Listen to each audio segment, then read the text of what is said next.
já ouviu falar num sociólogo que morreu há alguns anos atrás, pouco tempo. Um pouquinho. Aí, só. Peraí.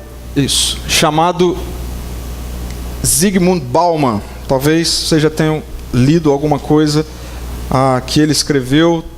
Vários livros dele e a partir dele tem aí na língua portuguesa. Mas é de Bauman a ideia de modernidade líquida.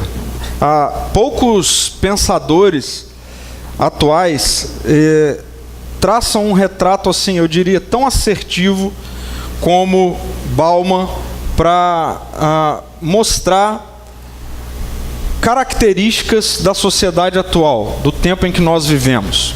Okay? Então, vale a pena ler. Ele tem algumas coisas simples de ler, mas eu queria destacar uma fala, um trecho de um dos seus livros, que vai, na verdade, resumir bem o seu pensamento. O que ele faz é fornecer, de fato, um retrato social dos nossos dias. E ele diz assim: vivemos tempos líquidos. Nada é para durar. Tudo é temporário.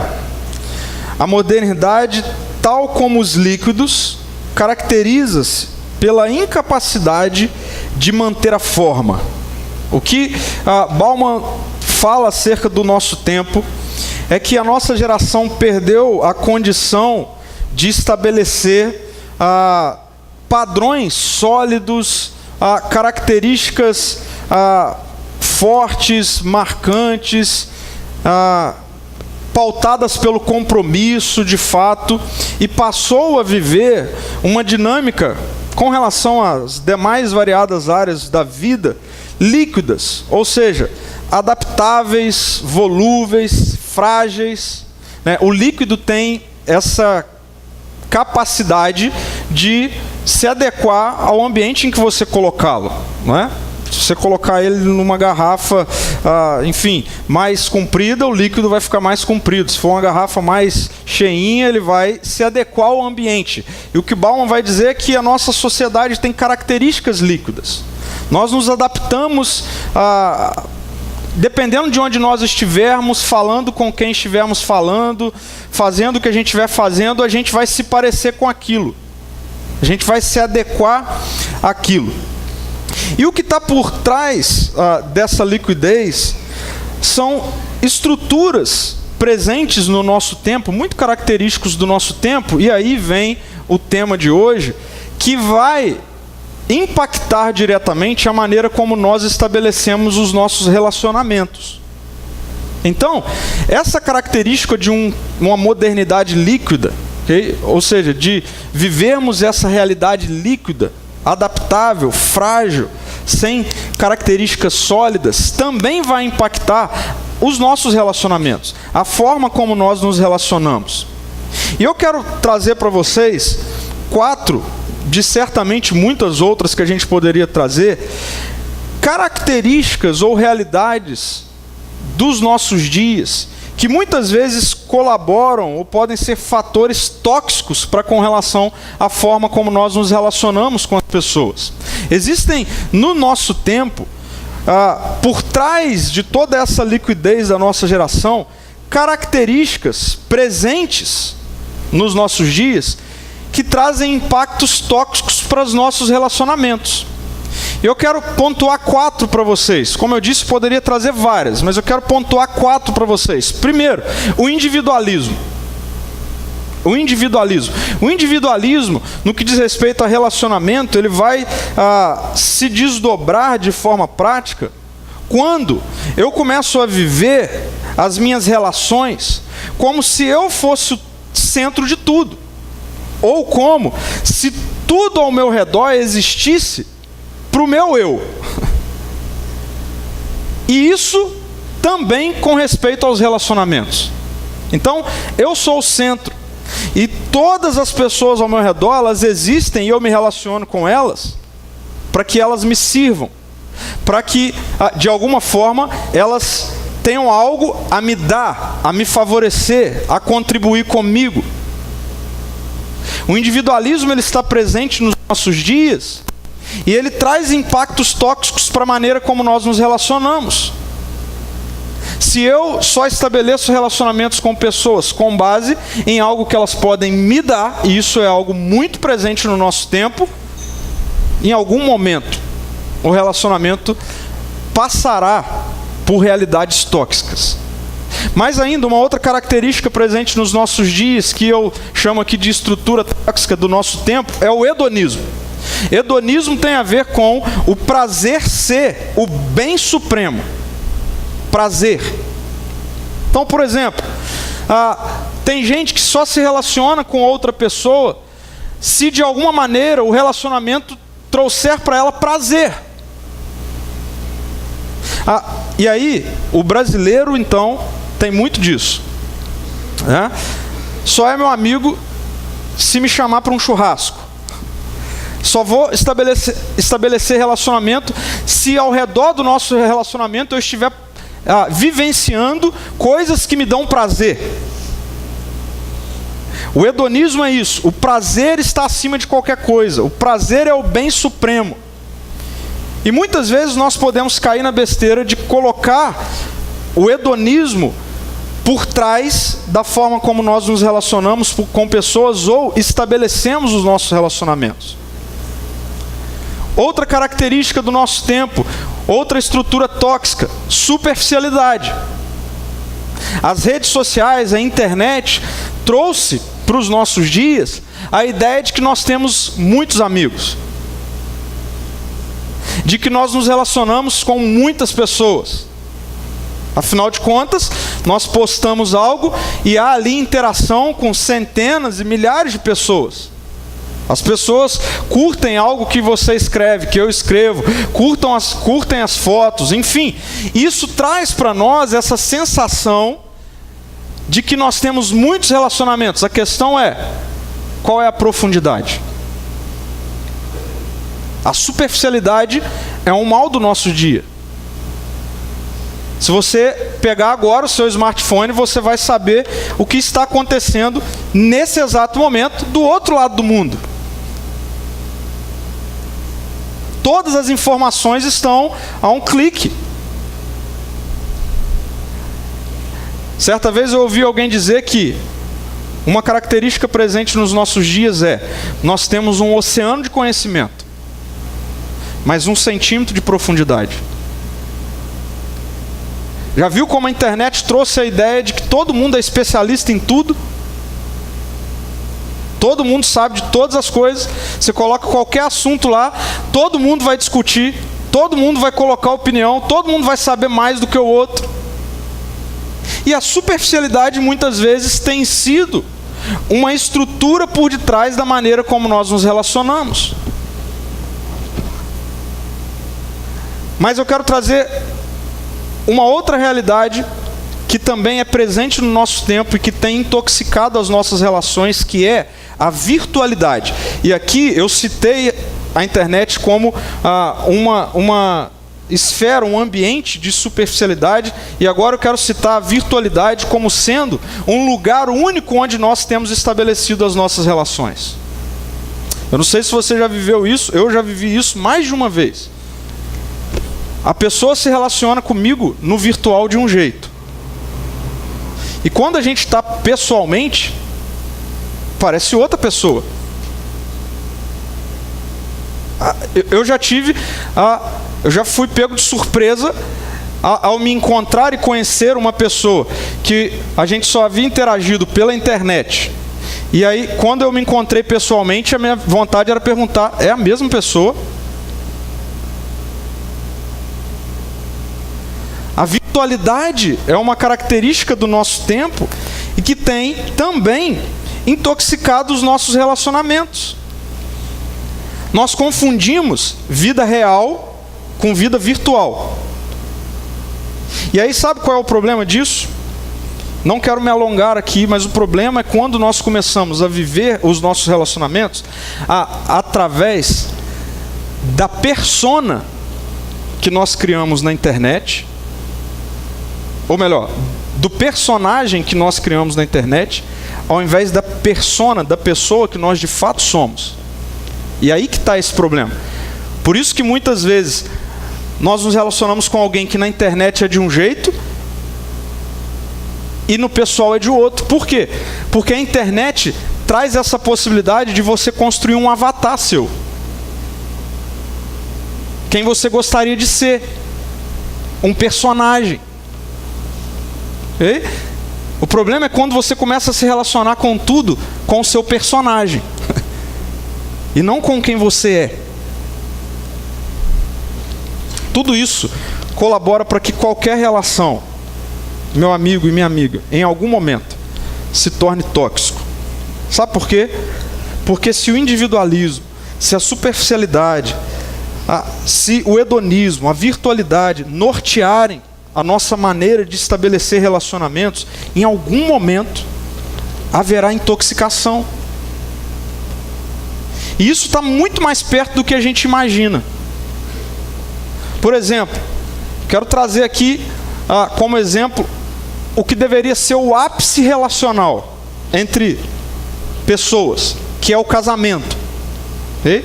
Que é o se tornar uma só carne, morar junto, se casar, homem e mulher, não é? O ápice relacional.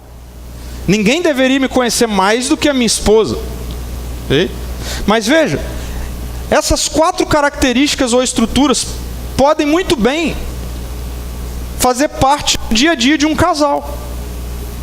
Quando no relacionamento entre os dois, o individualismo é o que norteia a relação. O outro existe para me servir, o outro existe para me dar, para me favorecer, para me satisfazer. O hedonismo, já dizia o poeta, que o amor seja eterno enquanto dure. Enquanto dure o prazer, enquanto dure a sensação. Acabou o prazer, acabou o amor. A superficialidade. Pessoas que moram sob o mesmo teto, dormem juntos e não se conhecem. Estabelecem um relacionamento superficial, nada profundo. E por incrível que pareça, também é virtualidade. Tem casais que não sabem mais conversar pessoalmente. Tem casais que estão no mesmo teto, na mesma casa, no mesmo ambiente, e discutem pelo WhatsApp. Seria cômico se não fosse triste, porque essa é a verdade. Pessoas que preferem discutir algo sério quando um vai para cada canto e aí tem coragem de se relacionar pelo virtual, não pessoalmente, olho no olho. Por mais que a gente muitas vezes inclua na nossa maneira de relacionar essas realidades presentes no nosso dia, eu tenho convicção de que todos nós aqui, sem exceção, gostaríamos de ter bons relacionamentos. Todos nós. Nenhuma pessoa em sã consciência gosta de viver uma dinâmica relacional tóxica. Todo mundo aqui gostaria de resolver esses problemas que estão presentes no nosso dia. E se você não se preocupa com isso, se você não se preocupa com esse negócio de ter bons relacionamentos, deixa eu dizer para você algo aqui, porque eu te amo, ok? Comece a se preocupar. Sabe por quê que você tem que começar a se preocupar em ter bons relacionamentos? Vou te mostrar por quê. A maior pesquisa já realizada sobre bem-estar humano é uma pesquisa feita pela Universidade de Harvard, que teve o seu início em 1938. O que essa pesquisa queria descobrir? Toda pesquisa quer descobrir alguma coisa. Essa pesquisa queria descobrir o que realmente nos faz felizes na vida. Essa pesquisa começou em 1938. Se você procurar no YouTube, você vai encontrar uma palestra do diretor atual no TED Talk, em que ele vai falar um pouco sobre ela. Okay? uma pesquisa que iniciou em 1938, analisando 700 jovens naquela época, com características distintas.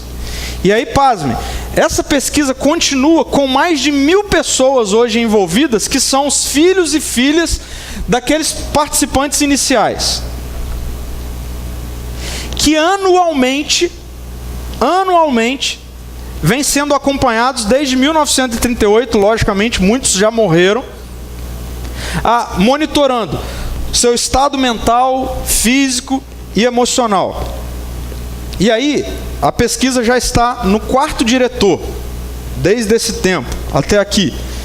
E esse diretor, Dr. Robert, ele deu uma entrevista para a BBC há pouco tempo atrás, falando sobre as conclusões que esse estudo tem chegado, okay? Ao longo de todo esse tempo. Veja só o que ele diz. Há muitas conclusões deste estudo, mas o fundamental, presta atenção nisso, é a descoberta de que o importante para nos mantermos felizes e saudáveis ao longo da vida é o quanto de dinheiro nós ganhamos, é o quanto de viagem nós fazemos, é o quanto de sucesso eu tenho, é o quanto de carro novo eu tenho, é o quanto meu corpo fica bonito. Não, é a qualidade dos nossos relacionamentos. E olha só como ele continua dizendo. O que descobrimos é que, no caso das pessoas mais satisfeitas em seus relacionamentos, mais conectadas ao outro, seu corpo e cérebro permanecem saudáveis por mais tempo. Então você está conseguindo entender o que eu estou querendo dizer para você? O que a ciência está mostrando para nós? Provavelmente a maior pesquisa já feita na história da humanidade para responder sobre questões de bem-estar humano, qualidade de vida, felicidade, chega à conclusão de que o que de fato traz felicidade é simplesmente a qualidade dos nossos relacionamentos.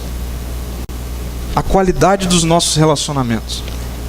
A questão é como desenvolver esses relacionamentos com qualidade, se somos constantemente intoxicados por aquelas outras realidades tão presentes nos nossos dias líquidos: o individualismo, o hedonismo, a superficialidade e a virtualidade.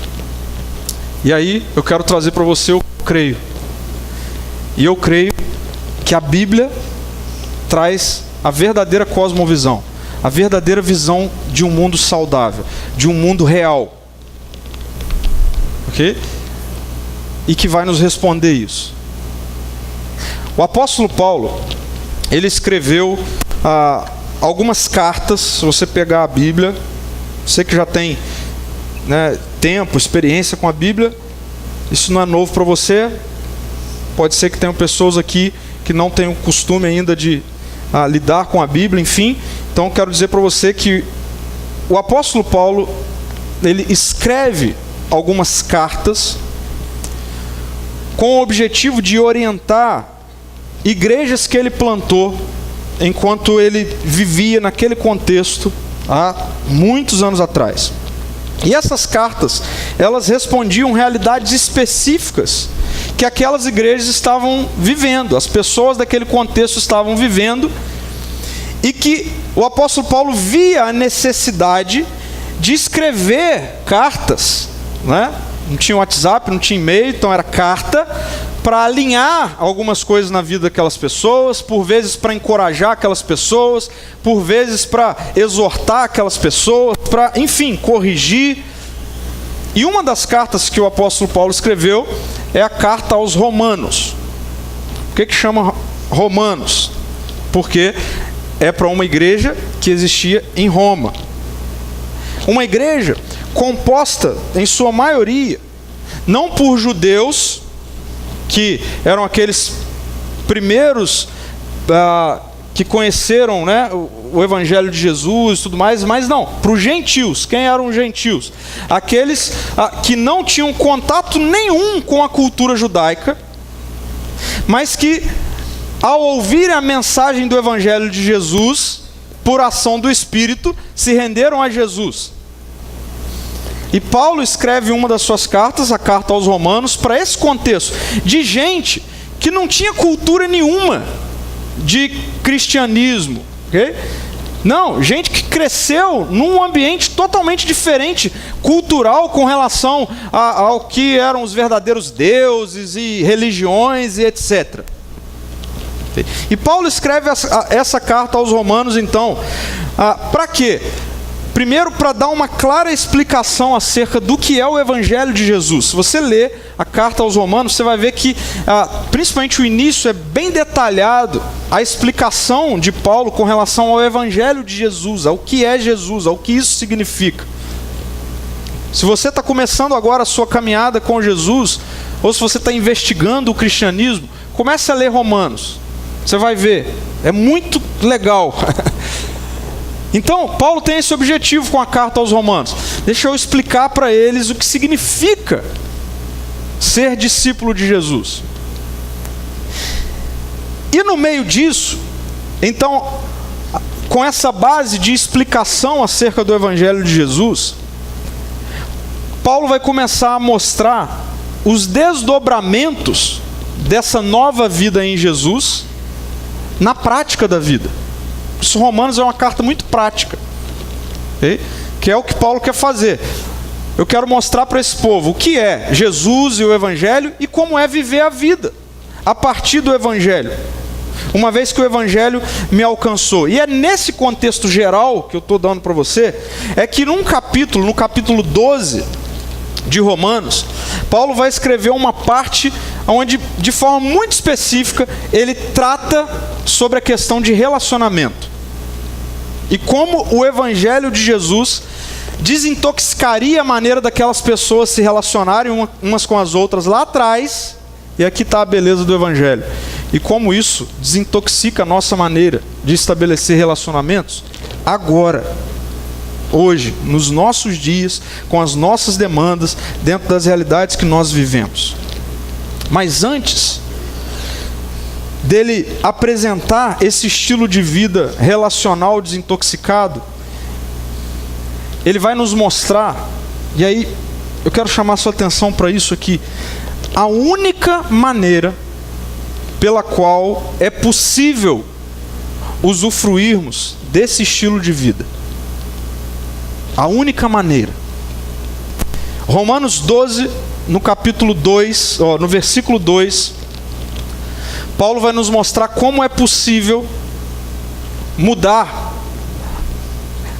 falando especificamente agora de relacionamento, aquelas características que muitas vezes estão tão impregnadas em nós. Sabe como isso é possível acontecer?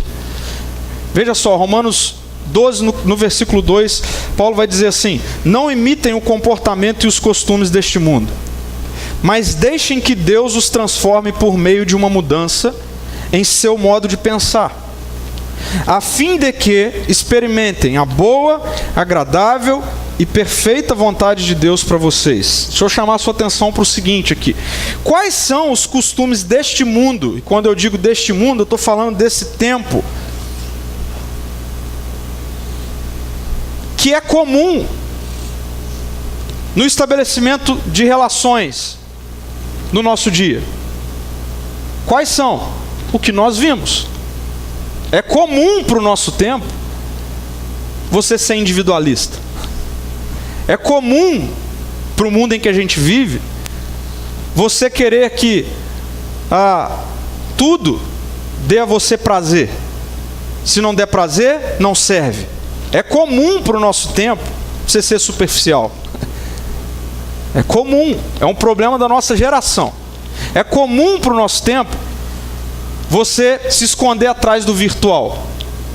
Quando eu digo comum, eu digo que é o senso comum, é o que está acontecendo, não dá para fugir disso. Mas a Bíblia está dizendo, ok, pode ser comum, mas o desafio é, não imitem o comportamento e os costumes deste tempo. Aí vem uma pergunta: como? Se eu nasci nesse tempo, se eu cresci nesse tempo, se eu lido com todas essas questões o tempo todo, se tudo que eu leio na internet, jornal, enfim, filme, tudo é assim. Como que eu crio um filho? Diferente disso, porque esse tempo é assim. Como que vai ser isso? Aí, a gente pode encontrar muitas respostas para isso. Uma delas é a religião. Uma delas é a religião. Outras é o seu esforço. Outras é o engano, a mentira de que todo mundo é ruim, mas você é bom. Você consegue não deixar os padrões desse tempo te moldarem. Bom,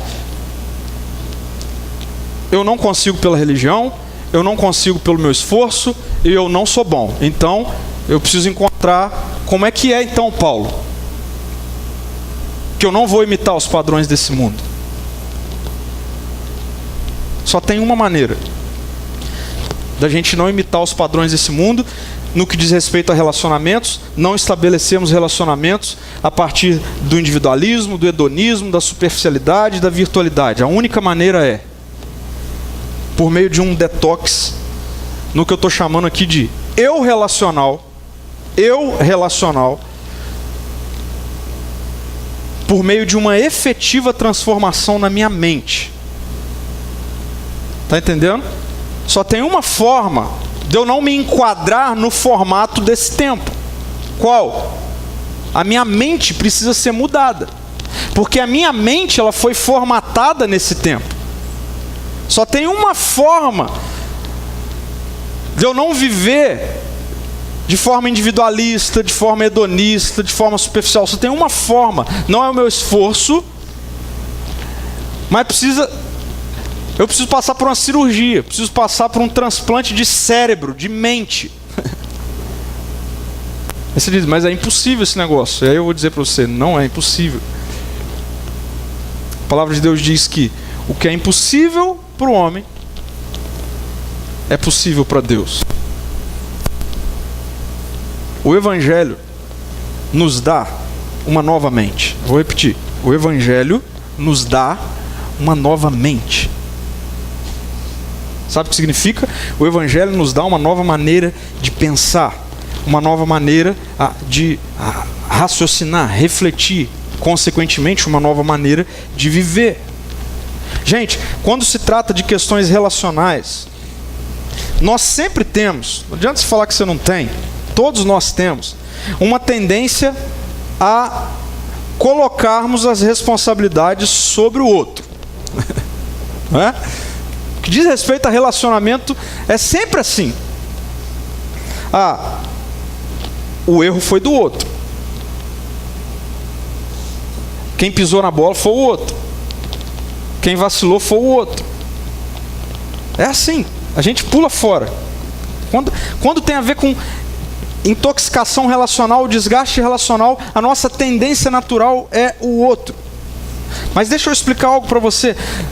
Por mais que somos tendenciosos a isso, a gente precisa ter consciência de que nós não temos nenhuma influência sobre o outro, no que diz respeito à transformação do outro, à mudança do outro, a fazer o outro mudar a forma dele pensar, o outro mudar a forma dele agir.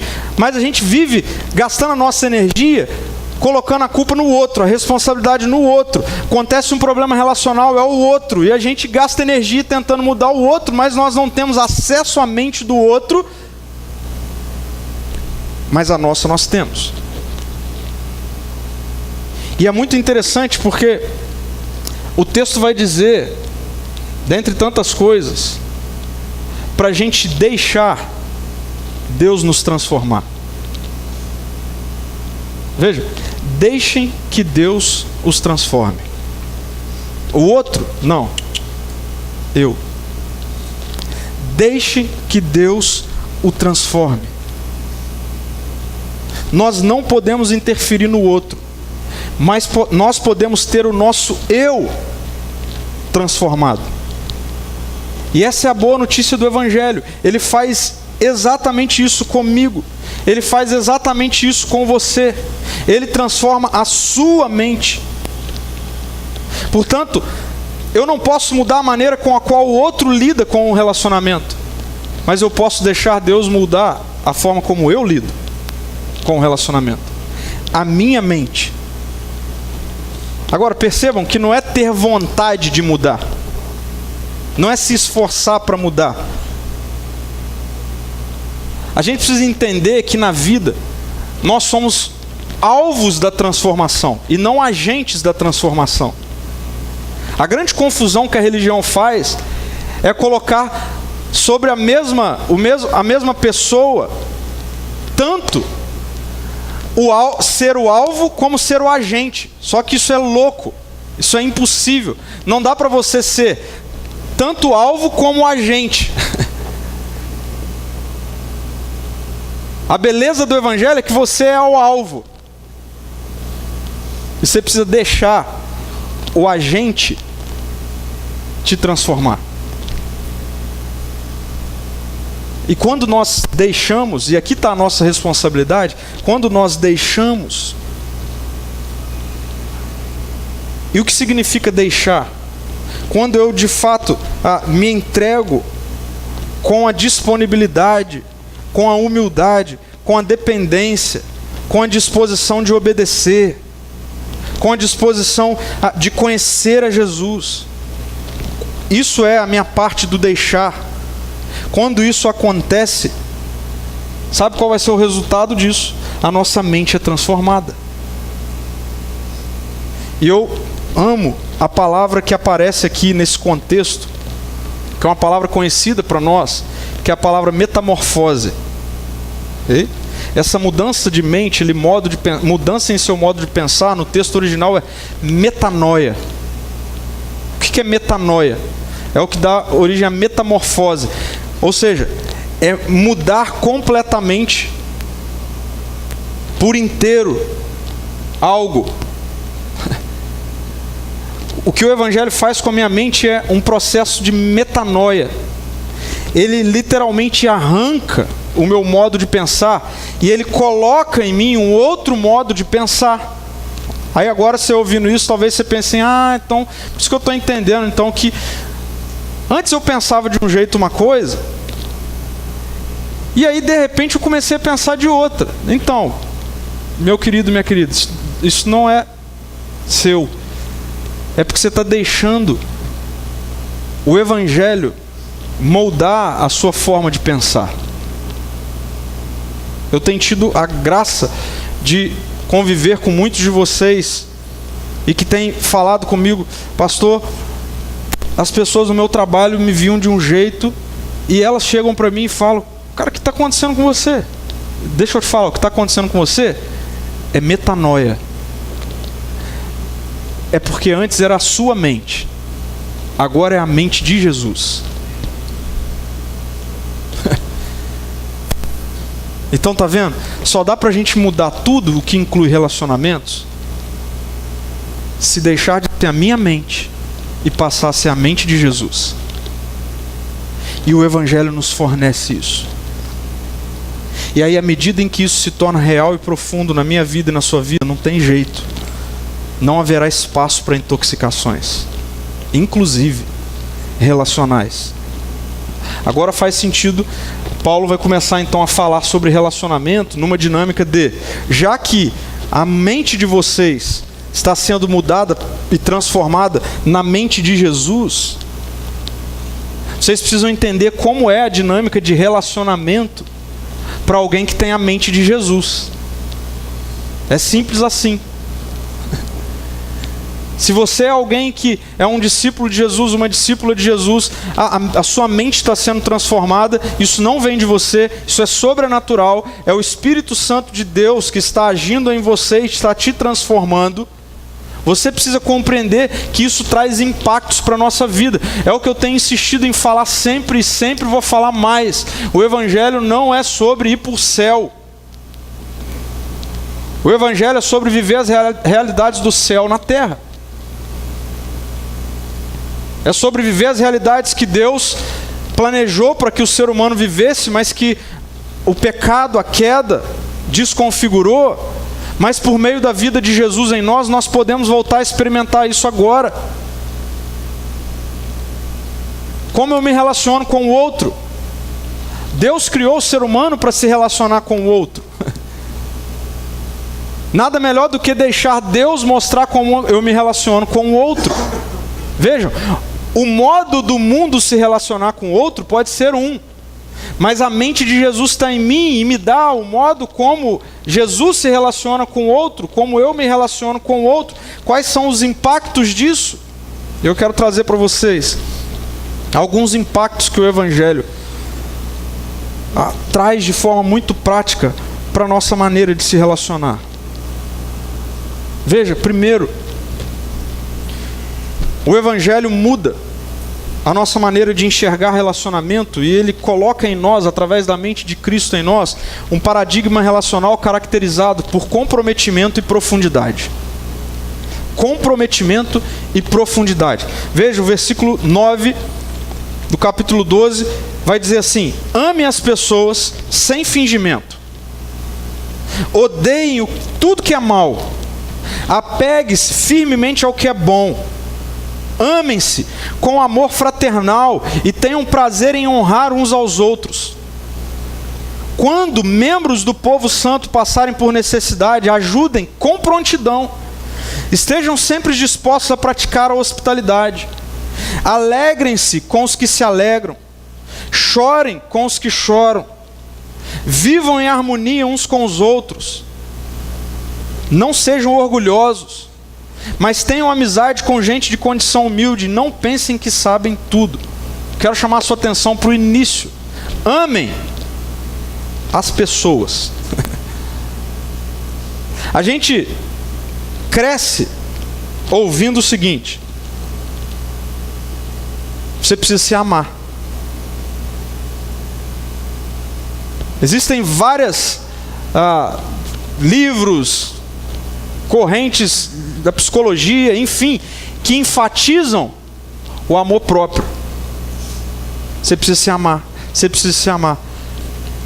Deixa eu dizer algo para vocês com muito cuidado. A não ser que se esteja passando por alguma realidade emocional patológica não comum, todo ser humano se ama. Vou repetir. A não ser que esteja passando por algum problema psicológico, e de fato há realidades que muitas vezes levam pessoas a isso, a perder o amor próprio, mas não é esse o comum.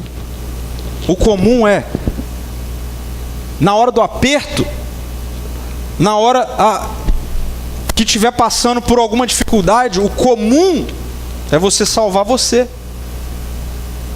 Isso é instinto. Amor próprio é algo que nós temos. Tanto é que quando Jesus vai dizer, na verdade ele vai resumir toda a lei, okay? Certa vez perguntaram para Jesus: resume aí para mim toda a lei. Ele diz assim, duas coisas: ame a Deus acima de todas as coisas. E aí Jesus diz assim: ame o seu próximo como a si mesmo. Mas presta atenção, Jesus não diz assim: ame a si mesmo, depois ame o seu próximo. Não, ele diz: ame o seu próximo como você se ama.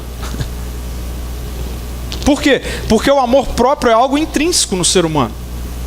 Nós temos, a não ser que esteja passando por algum momento de dificuldade emocional, alguma realidade que está acontecendo, e aí nesse caso sim, precisa de intervenção, de tratamento, enfim, não é disso que eu estou falando. Estou falando que naturalmente nós nos preocupamos com a gente. Por isso a Bíblia está dizendo assim: então, mas com a mente de Jesus em vocês, vocês vão amar o próximo. Amem as pessoas. Pare de achar que tudo gira em torno de você. Pare de achar que os seus relacionamentos têm a ver com você. Que você só pode estabelecer relacionamento com gente que vai te dar alguma coisa. Por isso a Bíblia está dizendo: sejam dispostos a se relacionar, a fazer amizade com gente que não vai te dar nada. Olha o que o Evangelho faz com a nossa cultura. Esteja disposto a dar relacionamento para gente de condição humilde. A gente muitas vezes ouve isso aqui e pensa em questão social, pobreza, riqueza. Não. Aqui o texto está dizendo assim: seja disposto a dar amizade a gente que não tem nada para te dar. A se relacionar com pessoas que não vai ser na base da troca. A se comprometer em amar por amar. Em se relacionar por se relacionar. Porque você não é isso capaz de fazer todas as suas relações girarem em torno de você. Isso é tóxico, isso é destrutivo. Você vai matar as pessoas. Se você acha que seu filho existe para você, que seu marido, sua esposa existe para você, que as pessoas no seu trabalho existem para você, sabe o que você vai fazer? Você vai matar o ambiente. E você vai se intoxicar. Por isso, quando nós temos a mente de Jesus, nós paramos de amar só a gente e a gente passa a amar pessoas. Com compromisso. Ensinaram pra gente, direto ou indiretamente, que a gente não precisa de pessoas. Que a gente dá conta de ser sozinho. Não dá. Ah, eu não preciso de ninguém. Então, ok. Começa a tirar da sua vida todas as relações que você institui diariamente. Tira o porteiro do seu prédio. Tira a pessoa que faz o pão. Tira a pessoa que colhe o que você come. Tira o Uber. Tira quem recebe algo que você compra no mercado. Vai tirando todo mundo. Quem que vai sobrar? Você vai falar, eu vou falar, não vai sobrar ninguém. Porque o que faz de mim quem eu sou são as minhas relações. Por que eu sou pai? Porque eu tenho uma filha. Por que eu sou marido? Porque eu tenho uma esposa. Por que eu sou filho? Porque eu tenho um pai. Tá vendo?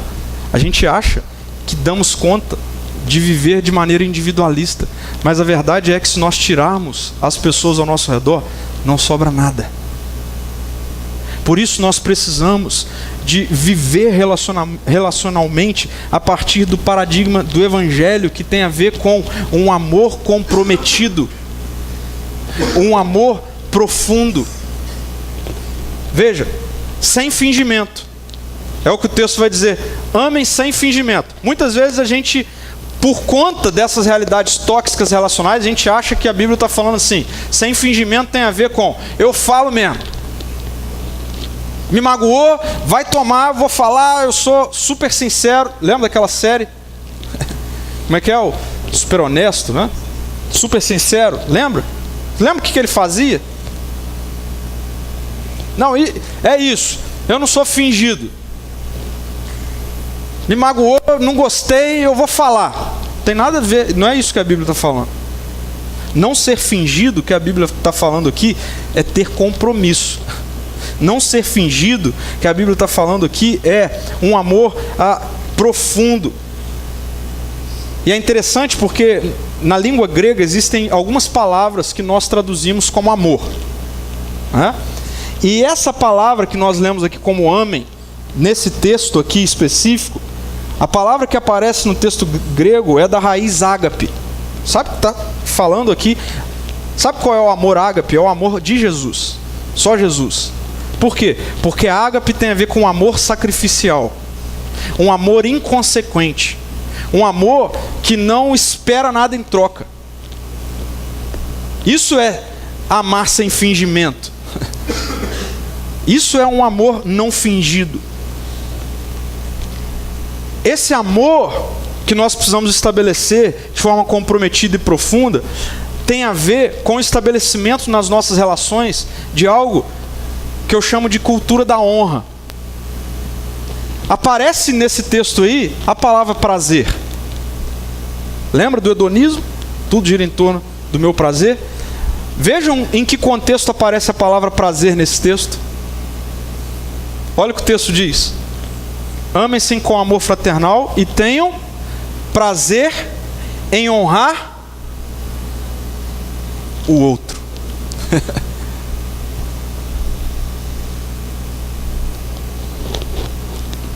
Para nós é comum viver a partir da crítica e incomum viver a partir da honra. Por quê? Porque nós queremos honra, mas isso é tóxico.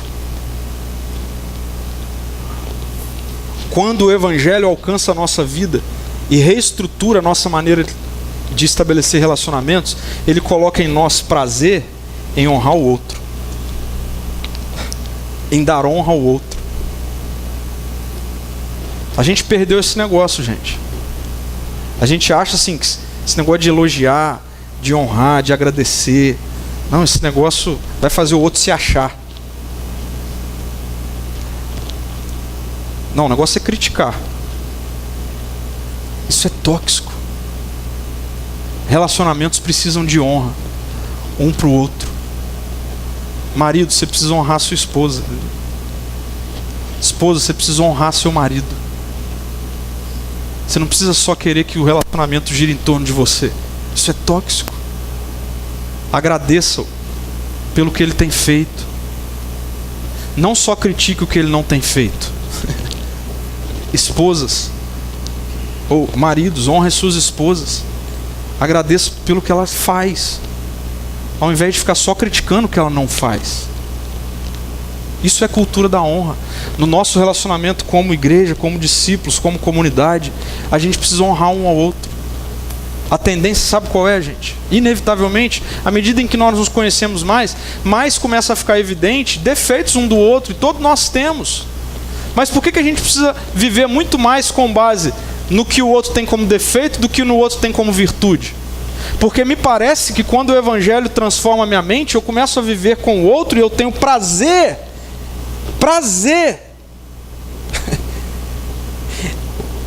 em fazer, tornar evidente a virtude do outro. A virtude do outro. Por que nós perdemos isso? Por que quando nós começamos a nos relacionar é mais fácil? É mais fácil quando nós começamos a nos relacionar, seja em qualquer esfera de relacionamento. Lembra? No namoro, quando começou o namoro, se a gente não tiver cuidado, parece que lá eu amava mais. Por quê? Porque eu só conhecia as partes boas. Aí casa. Aí que você começa a conhecer muito mais, o tempo vai passando. Isso é assim em qualquer relacionamento. Mas quando o Evangelho alcança a nossa mente, a gente começa a ter prazer, não em ficar olhando o que o outro ainda não tem, do jeito que eu achava que deveria ter, mas no que o outro já tem. E eu o honro por isso. E eu o honro por isso. E eu tenho prazer em dar honra ao outro. Esse amor se reflete em celebrar conquistas do outro. Essa expressão que aparece aqui, chorar com os que choram e se alegrar com os que se alegram, é conhecida. E deixa eu falar algo para vocês. É muito fácil chorar com quem chora. Muito fácil. Quer ver? Se chegar alguém aqui agora e falar: pastor, minha semana foi assim, passei por isso, fiquei sabendo disso, tive essa notícia, alguém ficou doente, enfim, perdi o emprego, e começa a chorar, o que todos nós vamos fazer? Todos nós vamos chegar e abraçar, e conta comigo.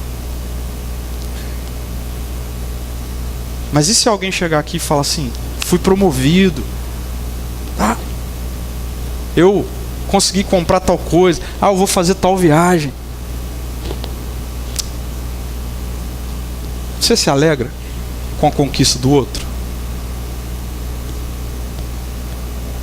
Você tem se alegrado com a conquista do outro? Não a sua, do outro.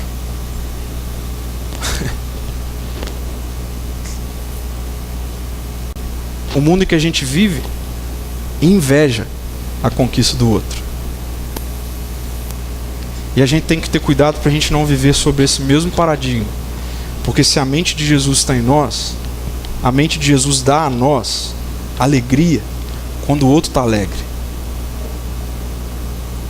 Eu celebro quando o outro recebe uma boa notícia. Eu celebro quando eu vejo algo acontecendo de bom na vida do outro. Eu celebro. Eu faço festa. É um amor prático e disponível.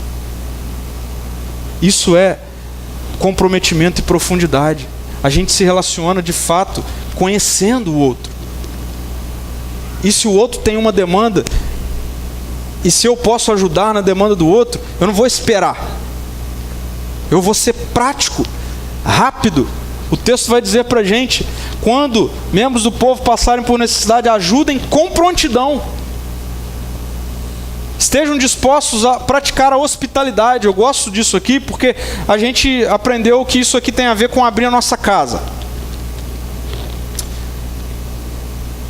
Muitos de nós não temos dificuldade de abrir a nossa casa, mas a gente tem dificuldade de abrir o nosso coração.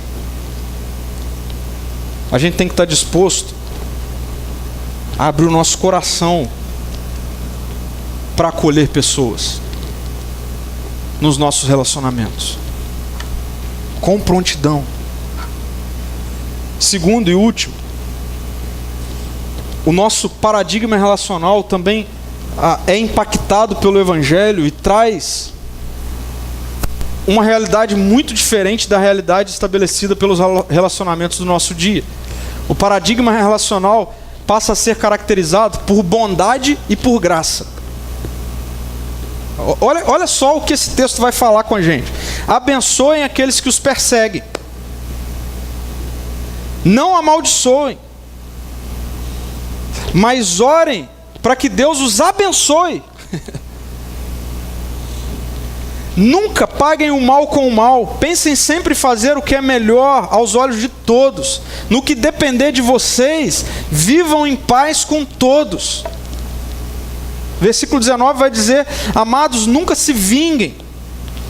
Deixem que a ira de Deus se encarregue disso, pois assim dizem as Escrituras: a vingança cabe a mim, eu lhes darei o troco, diz o Senhor. Pelo contrário, se o seu inimigo estiver fome, dê-lhe de comer; se estiver com sede, dê-lhe de beber. Ao fazer isso, amontoará brasas vivas sobre a cabeça dele. Não deixem que o mal os vençam, mas vençam o mal praticando o bem. Quando você estiver passando por dificuldades relacionais, seja com quem for, com qual intensidade for, é possível, por causa da mente de Jesus em nós, fazermos opção pela bondade. E tudo começa com a opção que a gente faz. Tudo. É do início. É a opção inicial que a gente faz. O Evangelho possibilita que a gente tenha como opção inicial a bondade. A bondade tem a ver com misericórdia. Misericórdia tem a ver com não dar o que o outro merece receber. Se alguém faz algo de mal para você, numa esfera relacional, o que o outro merece? Que você pague da mesma forma. Aliás, essa é a justiça do nosso tempo, não é verdade? O que nós esperamos como justiça? Que o outro pague por aquilo que ele fez.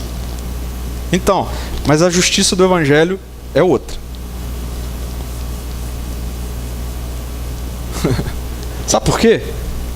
Porque se Deus fosse dar a nós o que a gente merecia receber, o que a gente ia receber? Sabe o que a gente ia receber? Juízo eterno. Mas a palavra de Deus diz que Ele é bondoso, misericordioso. E mais, que a cada manhã a bondade dEle, as misericórdias dEle se renovam. Sabe por quê? Porque se isso não acontecesse, todo dia a gente teria que receber juízo de Deus. Sabe por que a gente não recebe? Porque ela foi plenamente satisfeita na morte de Jesus. Não é que Deus seja injusto, Não, ele é completamente justo. Mas ele foi completamente satisfeito quando Jesus morreu. Mas só que além de bondade, nós também podemos lidar com o outro com graça. E o que é graça? Graça é, bondade é, não retribua o mal com o mal. Graça é, retribua o mal com um presente. Isso é graça. Bondade, eu sou bom. O Evangelho me faz uma boa pessoa no que diz respeito a relacionamento. Por quê? Porque eu não quero me vingar. O outro me fez algum mal. Cara, eu vou ficar na minha. Eu não vou retribuir. Eu não vou fazer a mesma coisa. Muito bom. Mas ele também é gracioso. O que nos leva a não apenas não dar o que o outro merecia, mas dar o que o outro não merecia. Isso é graça. Significa que quando alguém faz algo contra mim, eu não apenas deixo de fazer algo que ele merecia, mas eu dou o que não merecia. Sabe por quê? Porque essa é a vida de Jesus que está em mim.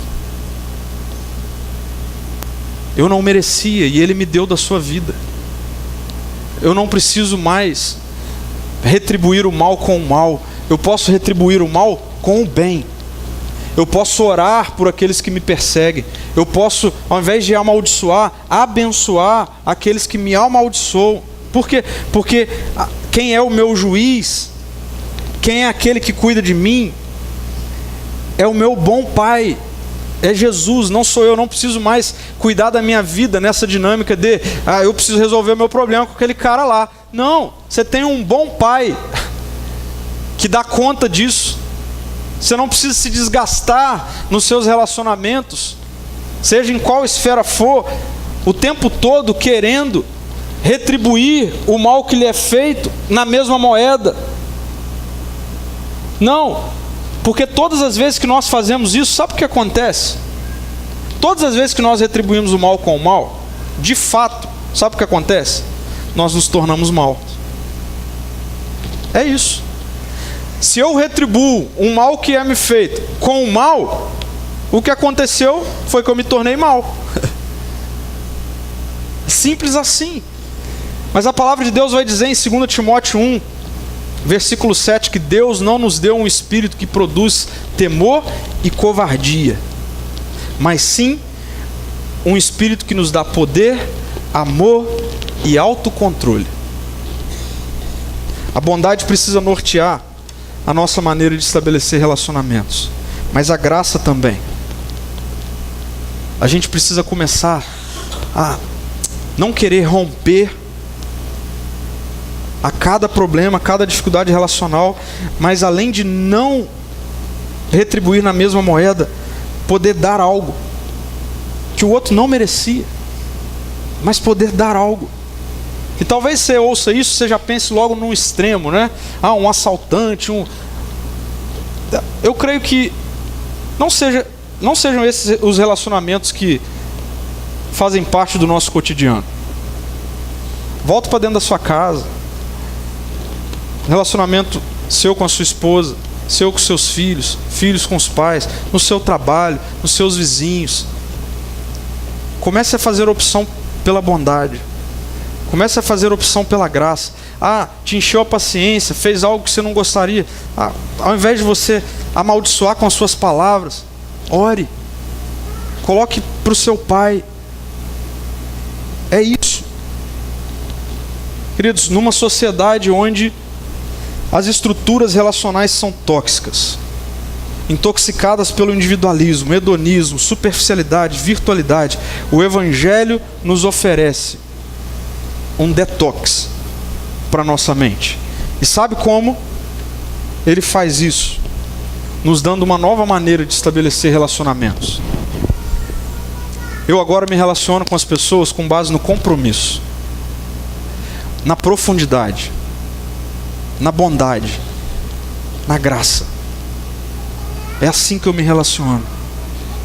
Por meio do Evangelho, nossos relacionamentos são desintoxicados. Eu quero trazer para a nossa semana, para a gente carregar com a gente algumas reflexões. Primeiro, que características tóxicas dos nossos dias afetam o seu eu relacional?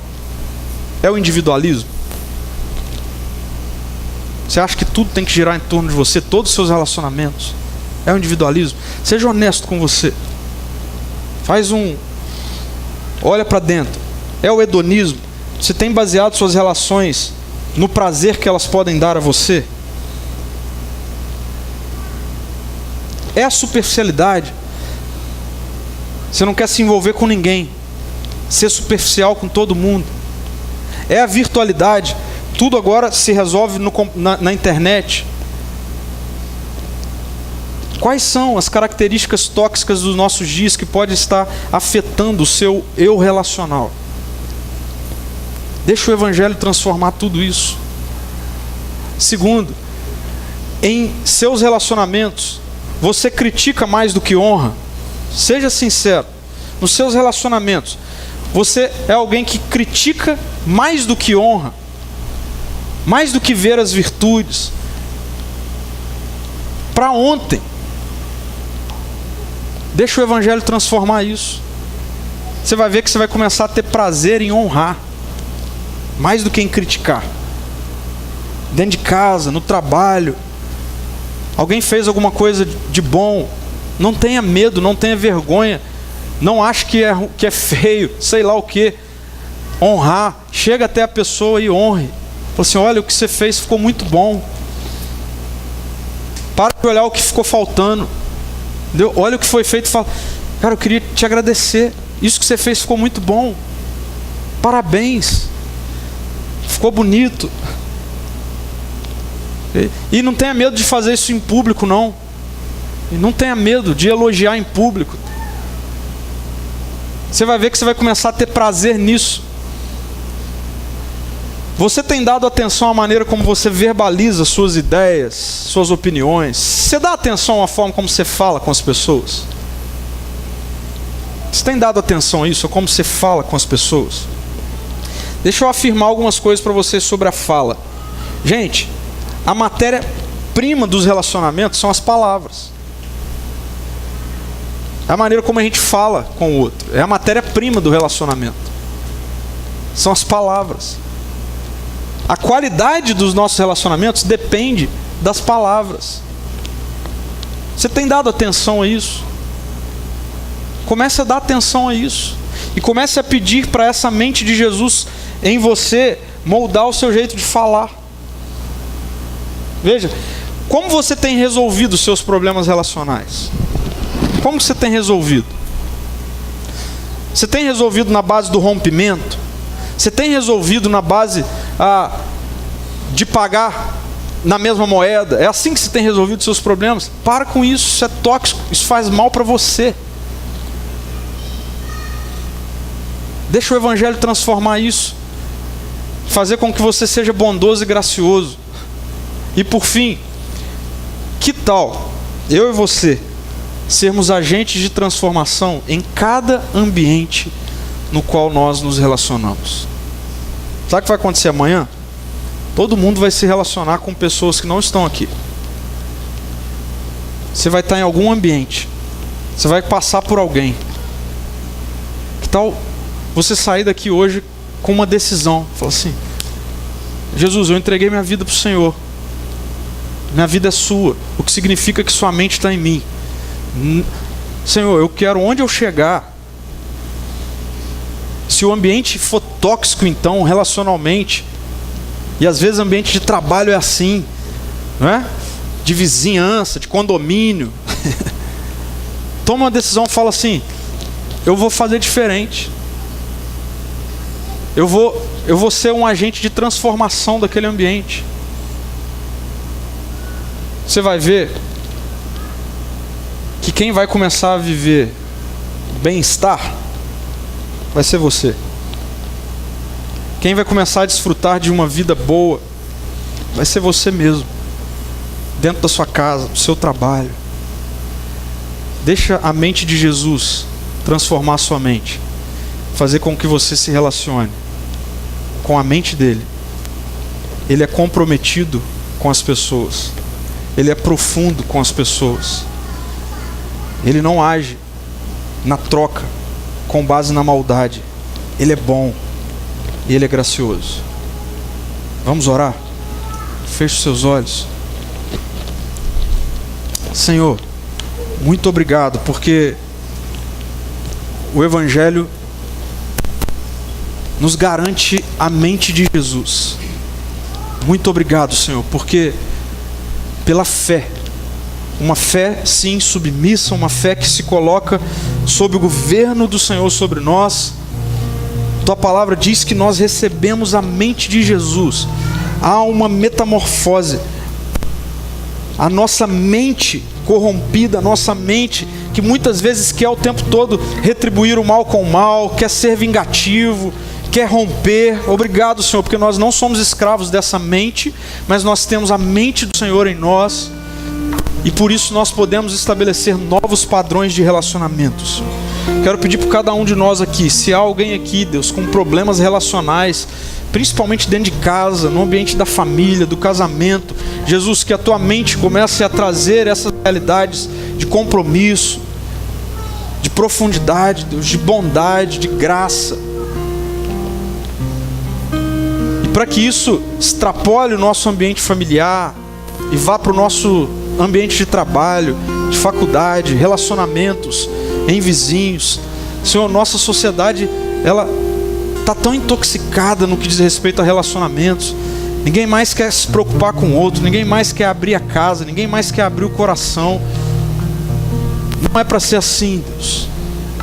Eu peço, Espírito Santo de Deus, que através da ação poderosa do Senhor, nós possamos sair daqui hoje desintoxicados e dispostos a viver um novo paradigma de relacionamentos, Pai.